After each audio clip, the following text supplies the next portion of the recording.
বন্ধুরা, আজকে আমি একটা কথা বলবো যে বর্তমান দেখবেন বহুত সংখ্যক মানুষই ইউটিউব চ্যানেল খোলে, আর সেই চ্যানেলে যদি ভিউজ না হয় বা ভিউজ কোনো ধরনের না আসে কিন্তু খুব খারাপ লাগে। খুব খুব মন একদম খারাপ হয়। এমনও হয় কি যে ইউটিউব চ্যানেল বাদ দিয়ে দেবো বা খুলবই না। তো সেই বিষয়ে আজকে আমি বলবো।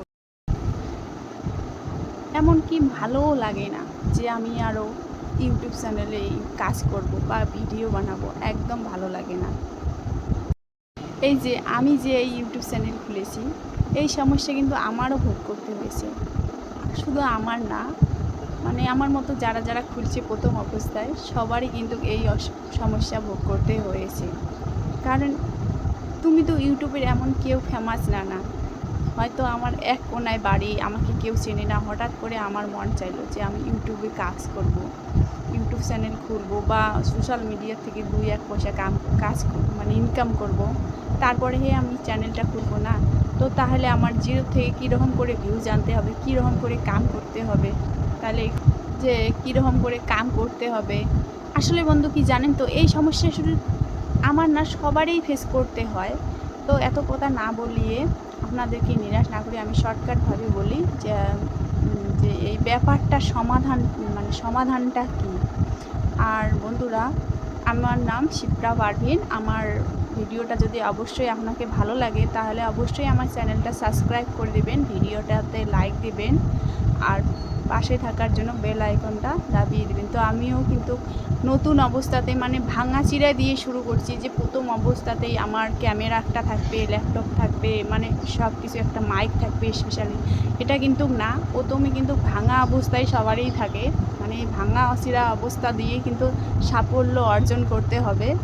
তো আজকে আমি এই বিষয়, আমরা যে ইউটিউব চ্যানেল খুলে প্রথম অবস্থান ভিউ, 1 নম্বর কথা হচ্ছে ভিউ আনার জন্য ফেসবুকে, ইনস্টাগ্রামে বা আরও ইত্যাদিতে শেয়ার করি পোস্টগুলো, যে আমার ইউটিউব চ্যানেলে সাবস্ক্রাইব বা এটা ভিউজ আনার জন্য কী না কী করি, এবং কি লিঙ্ক শেয়ার করি। এগুলো কিন্তু করা একদম উচিত না। কারণ এগুলো করলে হয়তো প্রথম অবস্থায় আমার লাভ হবে, হয়তো একটু লাভ হবে, সাকসেস তো হতে পারবো না। তারপরে কিন্তু পরের অবস্থাটা দেখাবো। তো আমার কি করতে হবে, প্রথম অবস্থায় যে আমার চ্যানেলের নামটা, এই ধরুন যেটা সোশ্যাল মিডিয়াতে যে দেখি আমরা, ইউটিউব চ্যানেল তো দেখি সবাই না, যে দেখি কোন চ্যানেলটা কত মিলিয়ন সাবস্ক্রাইব, কত মিলিয়ন ফলো, ওই হিসাবে চ্যানেলের নামটা একটু বনিয়ে রাখতে হবে। যেমন ধরুন আমার নাম শিপ্রা পারভিন, আমার সবাই তো আমাকে চেনে না, হঠাৎ করে যে সার্চ করলে শিপ্রা পারভিন আসবে, এটা তো না। বা সেরকম করে চ্যানেলের নামটা এমনভাবে সাজিয়ে গুছিয়ে রাখতে হবে যেটা মানুষ সার্চ করলে যেন ধরো একটা কার্টুন বা কোনো একটা সার্চ করলে যেন সেই ভিডিওটার তলে আমার ভিডিওটাও শো করে, সেইভাবে নামটা রাখতে হবে, যেন শো করে, সার্চে যেন ভিডিওটা আসে। না হলে তো আপনার ওই ভিডিওটার তলে আমার ভিডিওটা শো করলে, না হলে তো মানুষ একবার হলেও ক্লিক করবে, ভিডিওটা দেখবে না দেখবে, হয়তো পরে কন্টেন্টটা খারাপ না লাগলেও সেটা কেটে দেবে, কিন্তু এভাবেই তো ভিউজটা আসবে না যে দেখার পরও। 2 নম্বর কথা হয়েছে থাম্বনেলটা আমাদের এরকম করে তৈরি করতে হবে যেটা মানুষের চোখে ধরে আর কি। থাম্বনেলটা যদি কিন্তু ভালো না হয়, কিন্তু সেটাও তাহলেও কিন্তু ভিউজ আসবে না। থাম্বনেলটাও ভালো হতে হবে, মানুষের চোখে ধরার মতো হতে হবে। আর থাম্বনেল এরকম করে এখন আজকাল মেলা অ্যাপ পাওয়া যায়, যেগুলোতে অনেক ধরনের থাম্বনেল, যেমন ক্যানভা, ফিজিল্যাক্স, আরও অনেক থাম্বনেল বানানোর জন্য অনেক কিছুই পাওয়া যায়। আরও কী পাওয়া যায় অ্যাপ, এগুলোতে আমার থাম্বনেলটা ভালো করে তৈরি করতে হবে। তাছাড়া বন্ধু, আমি আপনাদেরকে নিরাশ করতে চাই না এবং মনটাও খারাপ করতে চাই না। প্রথম অবস্থাতে কিন্তু সবারই এরকম হয় যে আমার ভিডিওটা সার্চ করলে যে সার্চে এসে যাবে, এটা কিন্তু না। কারণ যে আমার ভিউজ কম থাকে 1 নম্বরে, 2 নম্বরে আমার ওয়াচ টাইম কম থাকে, 3 নম্বরে আমার প্রথম অবস্থা তো ভিডিওর সংখ্যাও কম থাকবে। তাই আমার ভিডিওটা সার্চ করলে যে আপনি পাবেন এটা না। প্রথম অবস্থায় অল্প হলেও কষ্ট, ধৈর্য ধরে কাজ করতে হবে, খুব ধৈর্য ধরে। যদি আপনার ধৈর্য না থাকে না, তাহলে কিন্তু পারবেন না। যে প্রথম অবস্থায় হয়তো কখনো কখনো নিজেকেও খারাপ লাগবে যে আমার এই ভিডিওটা কে দেখবে?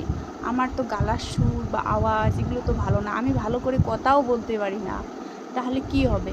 এমনটা কিন্তু না বন্ধুরা। প্রথম অবস্থায় কিন্তু সবারই শরম করে, লাজ লাগে, মানে যে আমার ভিডিও ভালো হয় না, কে দেখবে কি, এমন না। কারণ আপনি যখন মানে প্রথম অবস্থা থেকে শুরু করবেন, তখন মানে হইতে হইতে মানে ভিডিওটা ভালো, একটু আজকে ভালো হবে, তারপরে একটু ভালো হবে, এরকম করে হতে হতে শেষে কিন্তু আপনি মানে একদম পারফেক্ট হয়ে দাঁড়াবেন।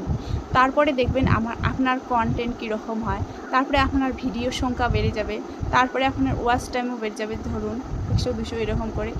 একবার যদি সেটি ওয়াচ টাইম মানে ভিউজটা বাড়ে, ধরো 1000, 2000 বা 3000 বা কোনোরকম করে যদি সার্চে আপনার ভিডিওটা আসে বন্ধুরা, তাহলে মনে করেন নিজের ভাগ্য খুলে গেছে, একদম লটারি লেগে গেছে। কারণ সার্চে ভিডিওটা আসলেই কামিয়াবি। তাই বন্ধুরা বলছি, প্রথম অবস্থা থেকে নিরাশ না হয়ে ধৈর্য ধরে কাজ করুন, দেখবেন একদম মানে সাকসেস হতে পারবেন। কিন্তু নিরাশ হওয়া যাবে না যে ভিউজ না হওয়ার জন্য ইউটিউব ছেড়ে দেবো, এ করবো ও করবো না। অনেক মানুষ আছে 5 বছর, 2 বছর, 3 বছর, 1 বছর, এমনকি 6 মাসেও, মানে যার যেটা মানে কি মানে টেকনিক ওভাবে সাকসেস হয়েছে। কেউ 2 বছর পরেও সাকসেস, কেউ 1 বছর পরে, কেউ 6 মাসের ভিতরেই সাকসেস, এরকমটা। তো বন্ধুরা বেশি কিছু না বলি, আমি হয়তো আমার কথাটাতে কিছু বুঝতে পেরেছেন, আর আমি যদি কিছু ভুলভাল বলেও থাকি তার জন্য মাফ করে দেবেন। আর আমি আশা করি যে আপনারা কিছু মানে বুঝতে পেরেছেন হয়তো আমার কথাটা থেকে, যে কন্টেন্টটা কীরকম হবে। কন্টেন্টটাই মানে ভালো হলে ভিডিওটাতে ভিউজ আসবে। আশা করছি কিছু বুঝতে পেরেছেন। তো আজকে আমি এতটুকুই বলি। তো আমার যদি ভিডিওটা ভালো লাগে, যদি কিছু বুঝতে পেরেছেন, তো অবশ্যই আমার ভিডিওটাতে একটা লাইক দিবেন, কমেন্ট করবেন, আর আমার চ্যানেলটাকে সাবস্ক্রাইব করবেন।